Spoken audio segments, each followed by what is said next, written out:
Bonjour tout le monde, aujourd'hui je vais vous présenter ce nouveau type de feu. Alors d'ici on voit pas grand chose, voilà là c'est mieux. Ce feu piéton avec un vélo dessus est un tout nouveau type de feu qui vient de faire son apparition à Paris. Je vais donc m'intéresser à son utilité, savoir pourquoi il a été mis en place, à quoi il sert et si c'est une bonne idée. Car normalement si un nouveau type d'aménagement c'est qu'il répond à un besoin. Bref, je vous propose d'enquêter là-dessus, mais avant de commencer, je tiens à remercier toutes les personnes qui soutiennent mon travail sur Tipeee, Utip, Twitch et les souscriptions YouTube. Vous pourrez les retrouver au générique, c'est ce qui me permet d'avoir de la visibilité pour être à plein temps sur cette chaîne et de vous proposer ce type de contenu. Sachez également qu'un abonnement, un like et un partage est une très bonne solution pour me soutenir. Merci pour votre aide.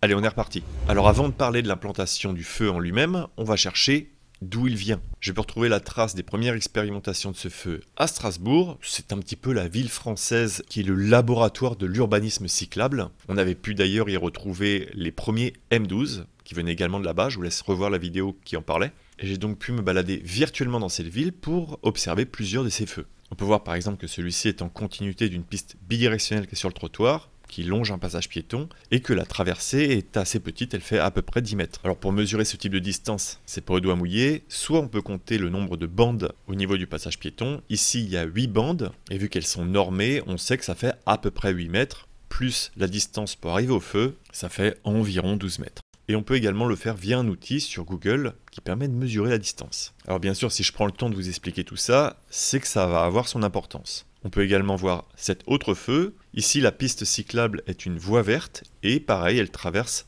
au niveau du passage piéton et la traversée cette fois fait 6 mètres. Et sur ce dernier exemple, il y a également une piste cyclable sur le trottoir, longeant un passage piéton et la traversée à cet endroit fait 7 mètres. J'ai pu également trouver un autre exemple dans la ville de Rennes, et là c'est encore une piste cyclable en double sens sur le trottoir qui traverse la chaussée à côté d'un passage piéton et la traversée se fait en 2 fois, moins de 10 mètres à chaque fois, car il y a plusieurs exemples dans cette ville.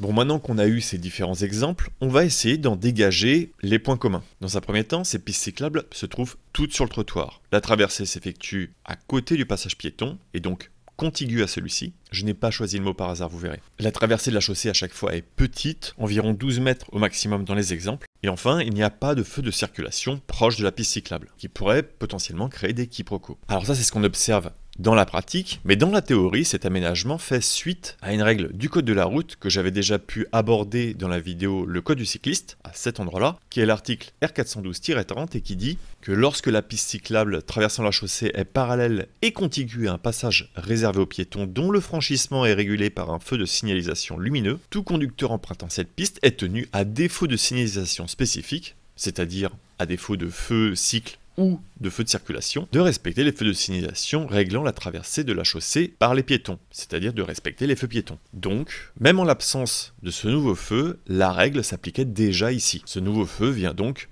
juste clarifier cette règle théorique, en la mettant en pratique. Maintenant que l'on a pu voir les mises en place précédentes et la règle dans le code de la route, regardons comment ce feu a été implanté à Paris. On peut le retrouver sur le boulevard Sébastopol, au niveau de l'intersection avec la rue Étienne-Marcel. Le fameux feu qui est en face, là, entre la rue Étienne-Marcel et Sébastopol. Ce feu-là. Il est au niveau de la piste bidirectionnelle qui, ici, n'est pas sur le trottoir, mais séparée de la circulation. La traversée ne s'effectue pas à côté du passage piéton, il y a à peu près une distance de 3 mètres que j'ai pu mesurer avec le premier chevron vélo. Et n'ayant pas trouvé de définition particulière au niveau du code de la route pour le terme contigu, je ne sais pas si ce feu peut s'appliquer à la piste cyclable en l'état. À la boulette. La traversée de la chaussée fait 20 mètres à cet endroit-là, ce qui rend extrêmement difficile la lecture du feu. Il faut vraiment se rapprocher pour comprendre ce qu'il veut dire. D'ailleurs, la première fois que je suis arrivé, ça a donné ça. On ne voit pas le vélo. On voit que dalle, on dirait que c'est un piéton qui a des roues. Même si je pense avoir encore des bons yeux pour mon âge, j'ai vraiment du mal à le décoder. Et enfin, ce feu est présent à côté d'un feu de circulation, créant également une confusion, car le feu piéton ne passe pas au même moment au rouge que le feu des motorisés. Et ça c'est normal, car il y a ce qu'on appelle un temps résiduel de 10 secondes entre le moment où le feu piéton passe au rouge et le feu de circulation passe au vert, ce qui permet aux piétons qui étaient déjà engagés sur le passage piéton de pouvoir terminer leur traversée. On peut donc voir que sur les 4 points que j'avais observés, il y en a absolument aucun qui n'a été respecté ici pour la mise en place de ce feu. Je pense que sur cette intersection en particulier, des feux de circulation pour les cycles seraient vraiment les bienvenus. L'idéal étant de les mettre à l'aplomb de la ligne d'arrêt, qui n'est pas non plus très bien compris car il y a un manque d'uniformité sur l'ensemble des lignes d'arrêt de Sébastopol. Certaines s'arrêtent à l'angle de l'intersection et qui sont bien avancées comme celle-ci, qui est d'ailleurs au niveau de l'îlot, à gauche, c'est l'intersection qui est juste avant ce nouveau feu. Certaines s'arrêtent avant, il va donc falloir clarifier tout ça. Et enfin, en parlant d'uniformité, ce dispositif pourrait au final créer plus de confusion chez les cyclistes que de clarté. Car ce système pourrait sous-entendre que tous les autres feux qui sont uniquement destinés aux piétons ne sont plus destinés aux cyclistes, et donc que les cyclistes pourraient passer à n'importe quel moment au niveau du feu, ce qui n'est pas vrai au niveau du code de la route comme je l'ai rappelé juste avant. Et donc par rapport à tous ces éléments, je pense que ce feu n'a pas sa place ici. Néanmoins, il existe des cas de figure où ce feu pourrait être adapté. Et pour cela, j'ai cherché des lieux qui correspondraient aux 4 points que j'avais énoncés précédemment. Et si on regarde par exemple du côté d'Austerlitz, où il y a un autre feu de ce type, cette fois-ci la configuration semble beaucoup plus adaptée. La piste cyclable commence ou finit au niveau d'un trottoir, elle est accolée au passage piéton, la traversée fait 10 mètres, soit 3 voies de circulation. Il n'y a pas de feu pour les véhicules motorisés, uniquement pour les piétons à ce niveau-là. Et surtout, quand je suis au niveau du passage piéton, je vois très clairement le feu. Bah oui, il est plus proche, c'est beaucoup plus simple. Là, dans le cas présent, ça fait beaucoup plus de sens, car en plus, ça permet d'améliorer la visibilité sur la continuité cyclable qui viendrait du trottoir. Maintenant, on comprend que la traversée, avec le vélo, envoie vers une piste cyclable de l'autre côté de la chaussée, ce qui n'était pas forcément le cas avant. Et à Paris, on peut retrouver cette typologie à plusieurs endroits. Sur Magenta, par exemple. Et les cyclistes viennent d'en face et ensuite traversent pour rejoindre le trottoir ici. Donc là, il y a un feu serait idéal finalement, piéton, cycle partagé.